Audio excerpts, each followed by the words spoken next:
So yeah, it is really a pleasure to be here today, talking a little bit about this complex world of stablecoins.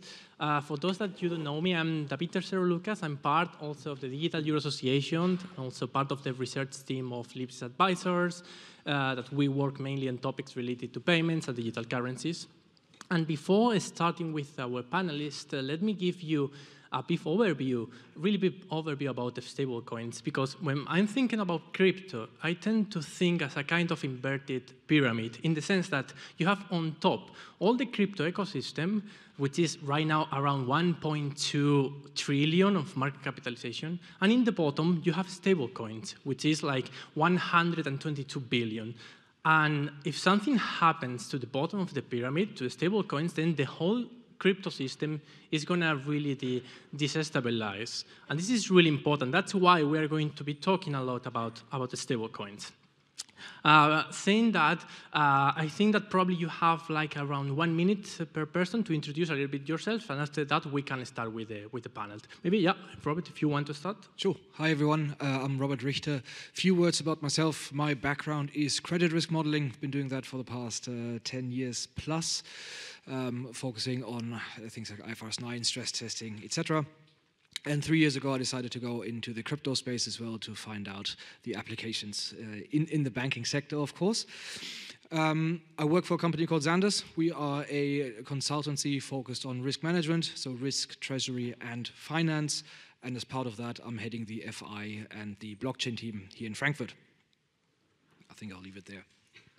Thank you. Perfect. Then I continue. Sebastian Maus. I'm partner at Roland Berger, globally leading our payments practice. In this context, supporting clients all over the world on different topics, being it card-based payments, account-based payments, but also digital payments. Supporting also certain central banks on CDBCs, stablecoin initiatives, etc. Very much looking forward to the discussion here today. Good afternoon. My name is Gregory Klumov. I run Stasis. We are the biggest non-dollar stablecoin around. And the value proposition is that we have central bank accounts through which we can settle payments. So we are a private CBDC that can be used by corporates, individuals, and is used in the crypto ecosystem. But as you learned, the dollar market continues to dominate, and the euro market is still rising, but from a very low base. And also hello from my side. My name is Ricky Lamberti. I'm working for the Robert Bosch GmbH. I think most of you know the company. We're one of the big automotive manufacturers. And I'm researching in the field of crypto economics, tokenomics, digital payments since 5 years. And I'm currently in the financial department, a lead expert regarding digital payment and digital economy. And I'm happy to be here on this panel. Yeah, thank you all. And let's, without further ado, let's start probably with Sebastian. At least since we have seen that during the recent banking crisis in the States, there have been a lot of spillover effects. What was, according to your view, the main impact of the Silicon Valley crisis on stablecoins? I would say the main impact was loss in trust. And I think that's a very important factor, in particular for stablecoins, because the value proposition of a stablecoin is to be stable, to take out the volatility out of the cryptocurrency market. And for a lot of use cases for stablecoins, that's really critical, this trust element. And we have seen that, the collapse had a direct impact. The depegging happened, as we heard before as well, because at the end, it's all about the collaterals you have. It's all about the reserves you have. If there is a concentration, as always in the market, there's a certain risk factor in. And I think it showed clearly also the weakness of in particular, of private stablecoins. Yeah, absolutely. Do you, any other take about it? Yeah, can I comment? So Absolutely. Just imagine the trust that was earned for 170 years by Credit Suisse or 40 years by Silicon Valley Bank was lost in 2 days, and that technology enabled that. And this is a very important problem that we can address in Europe today, because Europe is the only nation in the world that can allow central bank account to be owned not just by banks, but by payments institutions. I think, and this is quite powerful narrative that stablecoins originated from Europe can address. Yeah, thank you, because that's also a really key point here in our discussion, because also according to the Basel Committee on Banking, and probably this question is going to be for you, Robert, we know that stablecoins should have a kind of, let's say, stabilization mechanism, especially in times of stress. But however, at this point, especially during this crisis, it didn't work. How can stablecoin providers do something about that, especially if they want that the stablecoins are classified as this kind of group 1 assets? Thank you. Very good point. It also picks up directly on what you just mentioned, Sebastian. So just a bit of background into the new BCBS crypto standard. It basically categorizes crypto assets into 4 groups. And so the second group has rather punitive capital requirements. The first group doesn't. And within the first group, you have 1A assets, which are sort of traditional financial assets on the blockchain, whereas in group 1B, you have crypto assets with an effective stabilization mechanism. And when you first read this, you're thinking, stablecoins. But if you actually look into the standard in a bit more detail, you quite quickly realize that very few stablecoins qualify for this category and would actually be moved into the more punitive group 2. And just to give an example of what the standard says, it very clearly says an effective stabilization mechanism is, first of all, over-collateralized, and more importantly, which directly picks up on the weaknesses we've seen with USDC, for example, even during times of extreme stress, the peg needs to be held. And that really is the challenge going forward for banks having stablecoins on their books. We have to, of course, bear in mind the BCBS standard doesn't apply to any financial institution. It applies to banks and other depository institutions. But going forward, I think banks will have a very, very good think about whether they will have the stablecoins as we know them right now on their books or not, because effectively what happens if you don't have an effective stabilization mechanism in place, your capital requirements are or result in a one-to-one backing. So 100 euros of stablecoin translate into 100 euros of capital requirements. Of course, there are exceptions, and I'm very curious to hear your input on this, Gregory, in a second. But that's essentially where the standard leads us, which also means going forward, banks need to assess the stablecoins that are on their book, which then thinking forward also means you have to do a stress test on capital reserves, for example, of said stablecoins. So that really is the main challenge that I foresee in the future. Which is why I'd be very curious to then also hear a bit more about the solution from Gregory, because that has a slightly different angle, which if you read the standard, that part specifically isn't covered. So that will be interesting to hear and see how that's going to go going forward. So Mika will address the capital requirements for the e-money token issuers. There'll be some, I assume, some limit as well. But as the economy grows and as the asset grows, especially if the interest rates are so positive as they are right now, there is a clear business case to be made. Plus, going forward, this technology can transform into a IT service offering, not just the payment solution and transaction offering, but imagine you're paying as a corporation to your IT service provider that will host a safe payment infrastructure for you. And suddenly it becomes similar to what you order, say, a dedicated server where you select the CPU, the RAM of it, the operating system, and then you have a setup fee as a monthly fee. So same could happen in for a safe payments product that corporations can access. Yeah. And then banks will be left for some loans and structured products thing, mortgages and that, if they cannot compete in the payment space well enough. Because the Web3 market is growing, it's there, it's actual, it's growing the fast pace you can ever imagine. Porsche is issuing NFTs. Who could have thought about this a couple years ago? So Web3 is real. It will happen, you want it or not.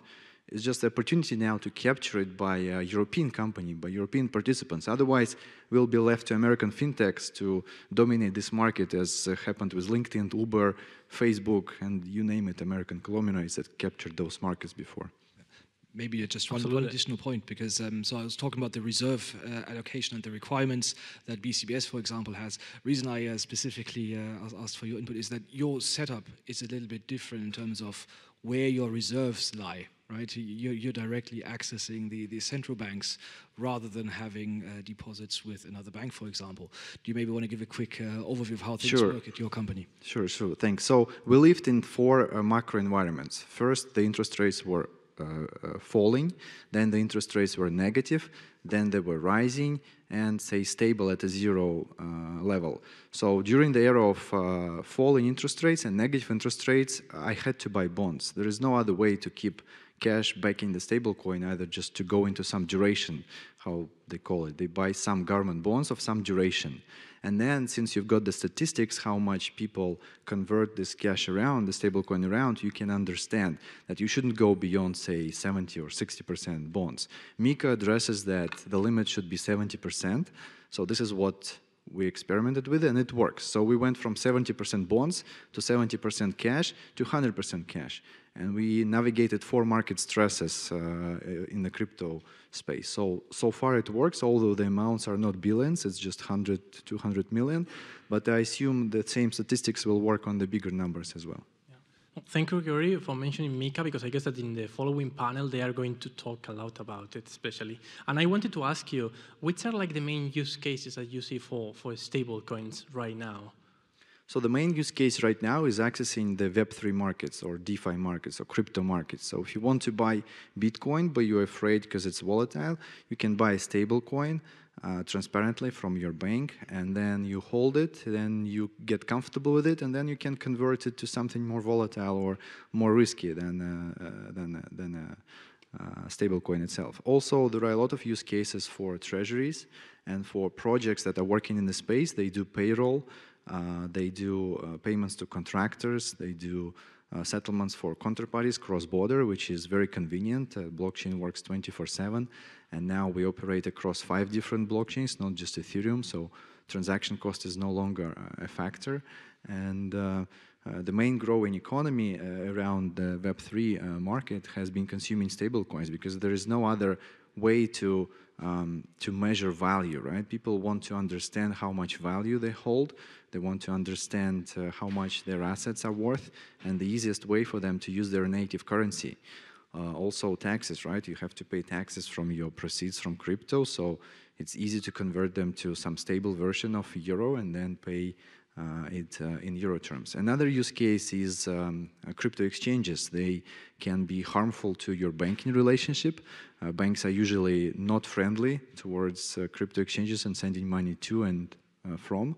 So we so far have 0 use cases where a customer was not able to receive money into his bank, regardless if it's some small bank in Italy, on a very conservative bank in Germany, or even anti-crypto bank in the UK. So far, our setup allows to buy and sell digital asset using the traditional banking system in euro terms, and if necessary, we can keep part of that in a central bank account.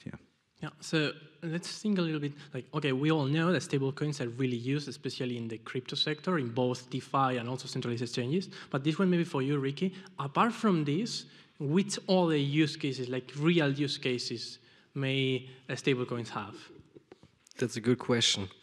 So I think since I've been here also on the Crypto Asset Conference, and now being here in this conference, it's interesting to see that we're mainly focused on the finance area.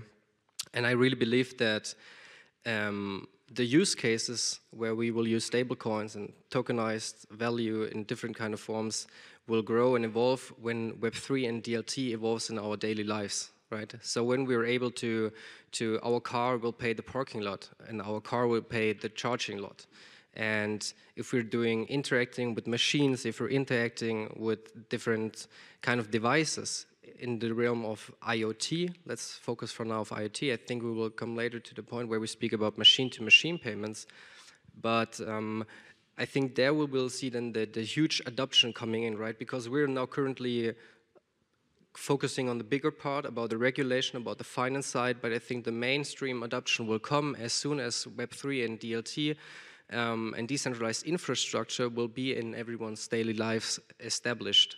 And this is then, I think, where we really see the kickback and the topic coming. And the question, what use cases do we see? I think I will turn around this question and say that I think there won't be any use case in the next 10 to 20 to 30 years where you're not interacting with and you're not using a stable coin or some tokenized form of value, right?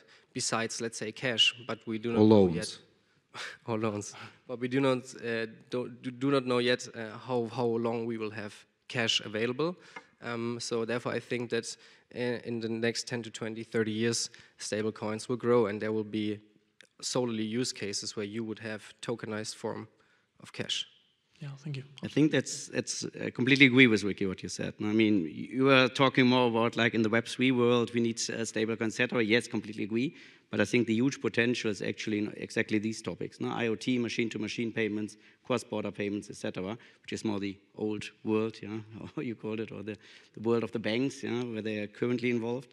So and I think there's an enormous potential. Yes. Yeah. But stability is important for this. That's crucial. Yeah? It's stability, and then if we're speaking about stablecoins, right, we speak about stablecoins that if it would be only there one stablecoin there, but we will have like, there are so many corporations here that are aiming for providing their own stablecoin. So in order to be successful with this kind of new means of payment, which are stablecoins somehow, right, they need to be secure, they need to be interoperable, they need to be composable, right? At the end, me as a user, I don't want to think of before I'm interacting with a machine or a vending machine or a parking lot, oh, do I have now the right stable coin in my wallet in order to negotiate or to interact with it? So this is I think the biggest hurdle that we as an industry have, besides the regulation side, having a technological standard or agreeing on a way or find a way in order to exchange our different kind of stable coins, different kind of values, and then to have like this functioning digital market economy that we're all aiming for, right? And I think this morning at a panel someone said, and there are different kind of studies that explore this, that in the next 10 years, in the next decade, we will have 70% of our value generated in the internet. So therefore, in order to go to this point, we need to solve our issues that we have here. And I think we're working on it pretty well. And it's actually the same challenges as the payment industry in general had, right? Standardization at the end. You need to make sure that both sides can work together and it's both accepted. If I may add one more Absolutely. point, I think it also depends what type of stablecoin we're talking about. Are we talking USDC Tether, or are we talking, for example, about an internal coin for internal cross-border transfer, internal cash management? I think that's also going to have a very different impact on what type of use cases and what type of institutions are going to be able to use and are going to use those stablecoins. Interesting point, and I think there's then also the free market theory coming back in, right? We will have the competition about these different stable coins, and you'll then be able to decide, will you take the commercial bank money token from your private bank? Will you take the shady USDT, which we had from DEC23, which is now over, or like you will have then the decision to decide which kind of means of payment you want to use, probably, besides having a CBDC, which I think is important, but I think we will focus for now on stable coins, since we talked a lot about CBDCs in the sessions before. But yeah, so I think this is an interesting. No, absolutely. There is another live use case of a forex market. So forex market is one of the shadiest and non-transparent markets. It runs on request for quote standard. What it means is you call up your bank. Bank has to be open that particular moment, and you ask for a quote to convert, say, €1 million into $1 million, into whatever dollars, right? And they provide you a quote. But the bad news is they may not honor it if you say, yes, I confirm. Your resulting trade may result in a worse quote. So that market can already be disrupted now, because in DeFi there are USDC, say, EURS market, which you can see exact liquidity, exact market depth, and you can trade 24/7. Regardless if your bank is open or not, you can convert digital euro to digital dollar in its best form. And you know predefined rate which is available right now. So say if something happens bad in America tomorrow during market closed hours, you can buy or sell your dollars in a digital form in DeFi. And that's a use case that's available right now. I agree with this potential that every single lock, every single operation will be connected to internet, and that can be unlocked through a smart contract and paid with a stablecoin. And that's why we need companies like Bosch to execute on that. But we also need a safe infrastructure to operate, and that probably will not involve commercial banks. No, absolutely. I think that now we will, well, in a few minutes, we will go back again to machine-to-machine payments and this kind of topics. But we have already mentioned a lot of things about the financial sector, and maybe this question is for you, Robert. Like, we ever expect that the stable coins are going to become mainstream in the current financial sector? What's your views about it? Yeah, I think that goes back to the point I made earlier about what type of stablecoin are we talking about. Given the current regulatory texts that will come into force into 2025, do I think banks are going to be very bullish on having USDC or Tether on their books? I'm going to go out on a limb and say probably not, because capital requirements are going to be extremely high. But when we look at other use cases, so for example, cross-border payments, cash management, or if we look at the Electronic Securities Act in Germany, where we have tokenized assets on the blockchain, we do need something to settle that with on the blockchain, because otherwise we always have some sort of on and off ramping. There I absolutely see the use case for stablecoins and for this to become mainstream. But I think we just need to differentiate between the type of stablecoin that we are talking about here. Absolutely. Do you, maybe this is a different question, but right now we are mainly talking especially about like fully collateralized stablecoins, in general, fully backed stablecoins, because the use cases for all the types of stablecoins maybe are going to be quite different. So I don't know, what's your opinion about that? I mean, if we're thinking about algorithmic stablecoins, the use cases of that, I don't think if you see a future in them. I will also be very curious to hear your guys' opinions on this. My personal opinion on algorithmic stablecoins is not too positive. So for example, again, if we look at BCBS, it very clearly states an algorithmic stablecoin is never going to be in Group 1B, full stop. Yeah. Personally, as someone who has a background in finance, I quite like to have that collateralization link to fiat currency. I know that some people have the complete opposite opinion. I don't share that per se. So I see the future more in collateralized and over-collateralized stablecoins rather than the algorithmic stablecoin without any backing.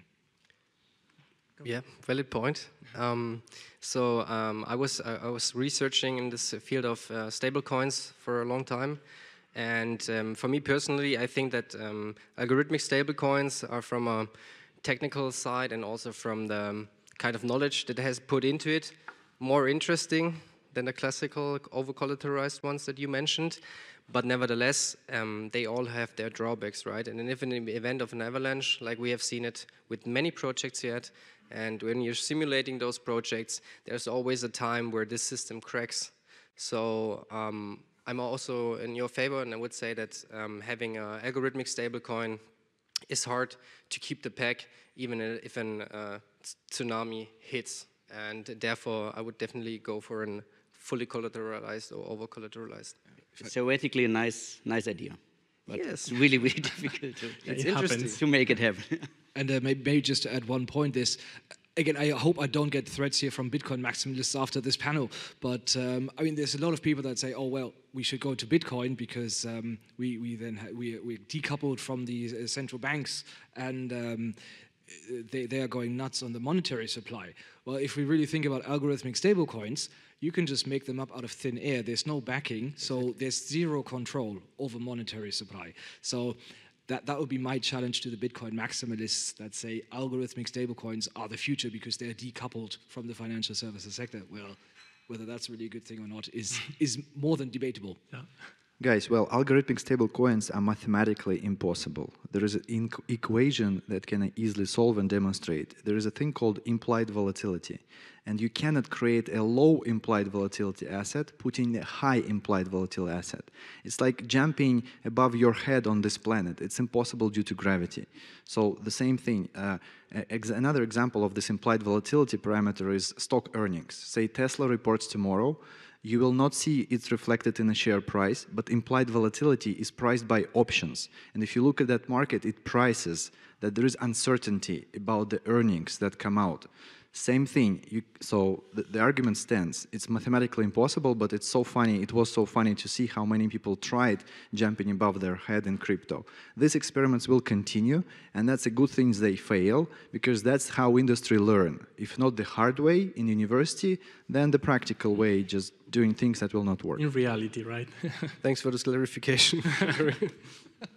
Yeah, thank you, Rory. And now, as I was saying before, in fact, let me give you some kind of self-promotion. Myself, also with Konrad Kraft from the Digital Euro Association and also Bonnie Brodsky, we were working on a paper, on a kind of white paper, trying to analyze a little bit the possible impact of using stablecoins, especially euro-based stablecoins, on machine-to-machine payments. And therefore, I wanted to ask Ricky about it. Is that something that we are going to see in the near future, not only in Europe, but also in the rest of the world? You mean algorithmic stablecoins in machine-to-machine payments? Or Yeah, the use of stablecoins. General stablecoins, machine-to-machine payments. Yeah. Yes. So, as I said, like the difference between IoT payments and machine-to-machine payments is that in regard to machine-to-machine payments, there's no or less human intervention in between. So, as I said, as soon as the substrate, this is decentralized infrastructure, being in the blockchain, being in a Tangle, whatever, this needs to mature and to grow into our daily lives. And there needs to be an industry switch from relying on centralized services and centralized infrastructure towards decentralized infrastructure. And if this transition will work out, then you will see stablecoins available in the machine-to-machine payment area, right? But yeah, it's a smooth process, right? And we're already doing now proof of concepts where we're having a wallet integrated into a car, and the car drives into the parking lot. The Schranke goes, opens up and closes. The car charges itself, and it does all the payment, the negotiation between the machine. It is already being possible, right? So the from the technical side, it's already available. And I think now just the scaling needs to start, and with different partners and competitors and everyone, they need to move towards Web3 over the long term, and then we will definitely see the stablecoins in use. But also here I would add that I think there will be somehow, because we had some speakers or panelists, they say that there will be like one stablecoin at the end winning. And I think this is not true, right? I think that there will be the emergence of multiple stakeholders, multiple stablecoins, and at the end you will have like this means of payment or payment pluralism, where you at the end as the end customer decide on your own if you want to pay with Bitcoin or if you want to pay with a stablecoin, right? It's your own choice.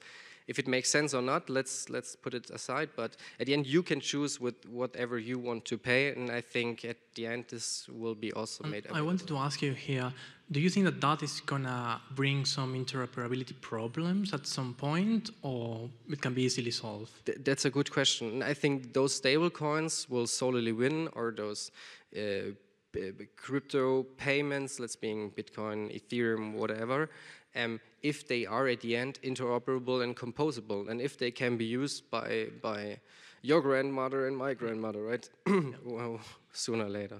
So I think this is what the industry needs to make happen, right? This interoperability and this usability at the end, because as I mentioned before, if you need to have 10 different types of wallets, and if you send the money and the other one needs to decide, do I want to accept this coin or not, it will be hard. So there will be some mixers in between, there will be some bridges, and there will be some service operators probably that exactly provide such a service. There is one in DeFi called Curve. You can exchange $1 stablecoin into another at a low slippage. It's not necessarily best for pricing risk, but it's a start. So you could already exchange one stablecoin into another using the completely trustless environment. So going forward, like a car comes and tries to pay, doesn't find the necessary stablecoins, goes for the DeFi router, finds the proper liquidity for the resulting payment that's necessary, converts, asks for your signature, you sign, and you pay for your charging car. So the technology is already available now. It is available, but it still needs to mature, right? And then still, at the end, it needs to be this one-click payment for me as an end user, because I do not want to have like this different type of conversions and look at the gas fee from yield curve and then do this and that. So I want to pay, and the one on the other side just wants to receive the payment. And this in between, this is the interesting area which we will discuss, and I think we ourselves and our partners are working on and trying to find a way of making this possible. Can I ask a quick question? If I ask too many questions, tell me to be quiet, please. But you mentioned the plurality of coins. So, for example, Bitcoin, stablecoin 1, stablecoin 2.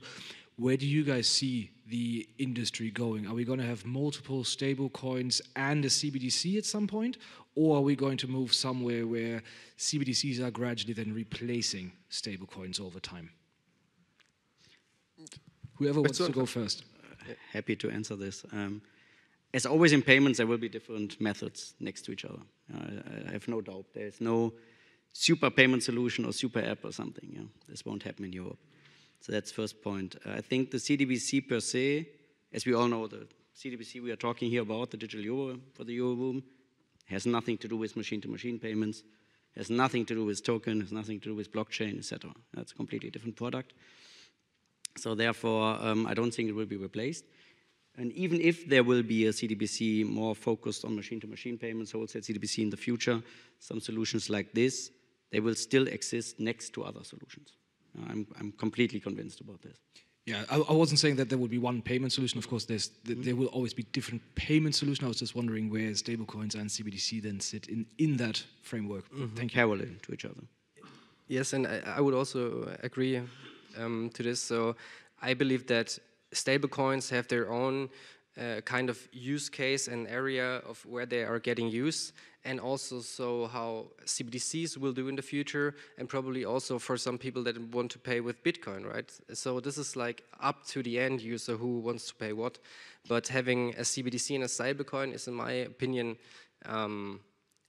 it is clear that we need a CBDC because I mean, it would be possible, but like for a classical citizen, it would be important in a cashless age in the future, near future or future, to have a means of payment where you can still be anonymous, right?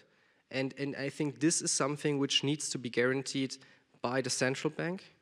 The central bank needs to provide a means of payment, as it currently does with banknotes and coins, that you as a citizen of this payment area are able to pay anonymous.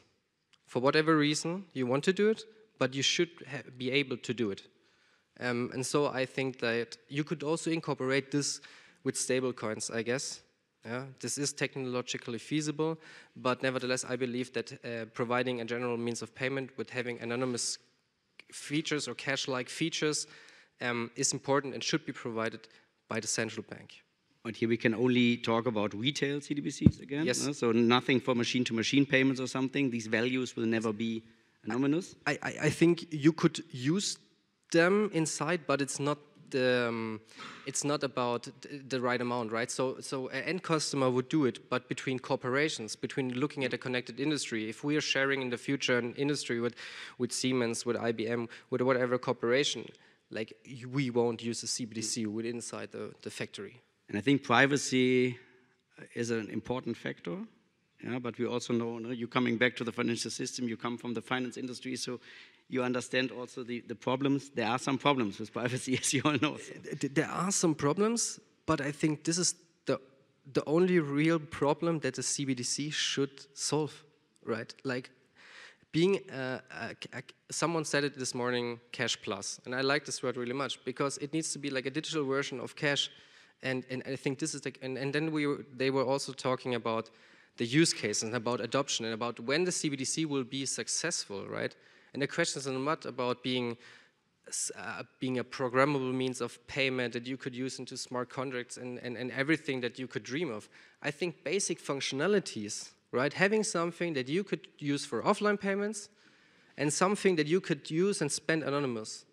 If you could implement this within a CBDC as a cash plus, so to say, it will be adopted. Like, what are you looking at? Like, I think there will be no doubt that that citizens will adopt. Do you really believe that a citizen understands when you tell him you pay with your smartphone and this is completely anonymous? Does he really understand this? I have my doubts about this, to be honest. For now, probably, but I think this is where, again, the education comes in, right? human mankind evolves and human mankind learns over time, and our generation learns like this is a natural process of human mankind. And therefore I think like there will be the time where people know that if they're paying with their CBDC wallet, being it provided by the banks or through the central bank, you could trust that it is anonymous. Let's see if we survive this. Yes. I think it's also a question of understanding and believing in that specific case. Yeah, of course, but understanding and believing, I mean, you could prove at the end if something is anonymous technically, like, I mean, you can prove it technologically, right? I'm not disagreeing with you at all. Ah, okay. Guys, let's face it, the commercial bank deposit market is there, and central banks are not killing it. If there is a CBDC, everyone will rush from commercial banks. Why would you keep money in a Deutsche Bank, Credit Suisse, you name it, if there is a risk-free account you can move all your money to? So the minute there is a CBDC without cap, without limit, the commercial banking system is gone. No credit will be created, forget it. So my guess is that the CBDC will have a limit. It will be a replacement for metal coins. So we've got some spare change, say 100 euros, 200 euros, CBDC will replace that. But there is another bureaucratic thing which has to be a legal tender across all Europe, right? 27 member states, even distant territories, some of them have no electricity, nothing. It has to be applicable there to be paid, to pay with it. Otherwise, it cannot be accepted nationwide. So there is definitely a long road, that route. And meanwhile, there will be a lot of commercial partnership between private companies and central bank accounts, which are available in Europe, to issue this form of money. Yeah, and also, in fact, Sebastian, you mentioned especially that among the use cases of a possible or hypothetical digital euro, machine-to-machine payment was not one of them, right? And that brings us the opportunity, especially, I guess, to euro-based stablecoins, to have a possible use case over there. And I wanted to ask you, Gregory, especially, do you think that that may be an interesting use case for a euro-based stablecoin? And which are the other possible, let's say, use cases of euro-based stablecoins? Yes, and I really believe in that. And also, it's a use case to move euro beyond European borders, because it can travel to Asia, to US, to Australia, and people there can have access to euro as a currency, which is not a bad currency, to be honest. I mean, if you look macro-wise, euro still has positive current account surplus. Last time I checked, currencies that have positive current account surplus cannot deteriorate in value massively. So euro can be used outside of Europe, which is not used now much, right? And can be a dollar competitor on a global scale with this technology. This is really important, and I think value proposition of this product. Now, and you know that right now, I guess that it is around 99% of the total, the market capitalization of stablecoins is based on dollar-based stablecoins, and I think it is 0.5 or around 1% just in euro-based stablecoins. Do you think that that situation is going to change in the future? Very good question, because I was here 2018 with Professor Philip Sander and people from ECB and Bundesbank debating on the same issue, like why the Bitcoin or crypto market is so dollarized. I don't have an answer for that yet, but my best guess is that every new frontier market is dollarized. If you think Thailand equities, or Brazil equities, China equities, Russian equities that started 10, 20, 30 years ago, they were priced in dollars initially. Now, most of them are traded in local currencies more than in dollars.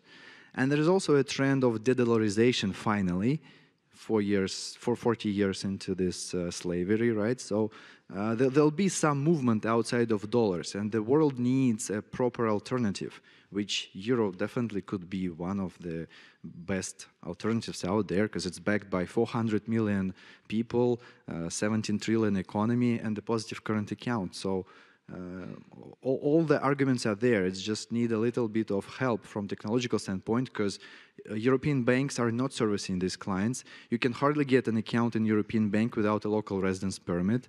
So it's much easier to use a digital version of it and to address the new frontier markets with it than through the banking system. So, okay, Ricky, do you want to add something? Yeah, I just want to agree on your view, Gregory. I think it's important that the euro will be put more, should be also more used outside our own borders. And I think that you said it, that we need an alternative, and I would say we would need competition, right? And if we would at the end have a better type of money, and the euro can compete with other forms of money, then we could definitely get a bigger share instead of having now this 1% share. But in order also to get to this point, we would, as I said, we would need to drive use case adoption and Web3 adoption in general, and not only looking from a finance point of view, looking also from the real world use cases, so that every one of us can use it besides finance. Okay, and maybe a final question from my side, and we can also let the audience to ask. It's probably for Sebastian, and it's going to be related to the two final panels. So is tokenized commercial money like the best stablecoin, or what's your take about that? I wouldn't say it's the best, but it's a good alternative, I would say, because in my opinion, it brings together two worlds. It brings some advantages of the stablecoins, in regards to speed, availability, also programmability, for example. But on the other hand, has the security of the banking system. And I know that some people don't like the banks and the banking system, but it's still important also for the economy. It is. So therefore, I think it's a very good combination of both, and there are definitely use cases like machine-to-machine payments where it makes sense, like cross-border payments where it makes sense, etc.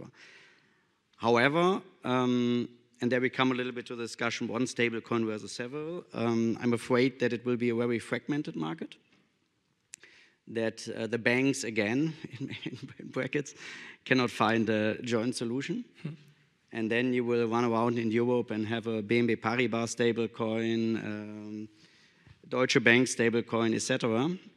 So all the different coins which need to be interoperable again. And probably you will get a problem with the default risk of the different banks. So a coin is not equal to a coin.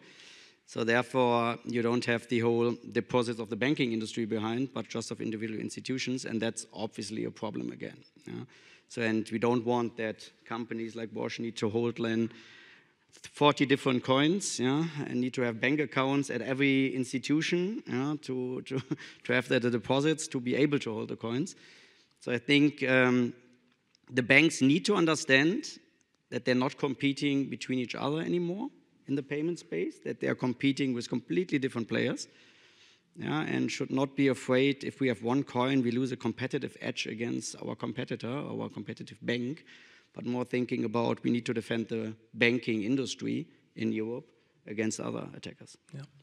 Okay. And this is what we're already seeing with this commercial bank money token initiatives. So there are plans of banking partners and banking providers sticking together and trying to provide a stable coin that is used by a multiple range of people and users. And I think that maybe we have 1 or 2 minutes, so if someone in the audience wants to ask anything to our panelists, feel free to do so. Whilst we're waiting for the question, maybe just one thing to add to pick up on your point, Sebastian, because I think it's also about being aware of the changes that are coming and being aware of the impacts that are coming. Because if we talk about a retail CBDC, for example, if we have deposits moving away from banks, they should be aware of it because it will impact your deposit modeling, for example, your liquidity management. So it's also about getting ready for those changes that are then coming. Okay, if not, there is a question? But if I may comment, I'd like to ask for a brief answer. Yeah, just one quick question. You mentioned the network effect. Isn't there a network effect on two levels, like the asset itself, which is the means of exchange, and also the transaction layer, which transact the asset, and both are kind of independent, right? So there are independent mechanisms in play, finding out which is the best to get standardized around it. Or would you disagree? This is the reason Tether is around, and everybody plays musical chair game with this network effect. One day it will just stop, but who knows when.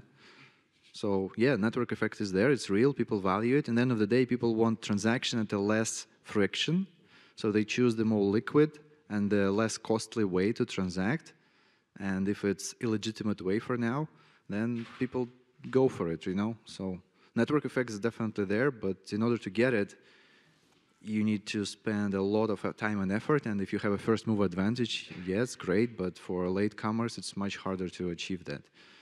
So we are just taking the high road here and building the better product, which in the end of the day should be repriced by the market.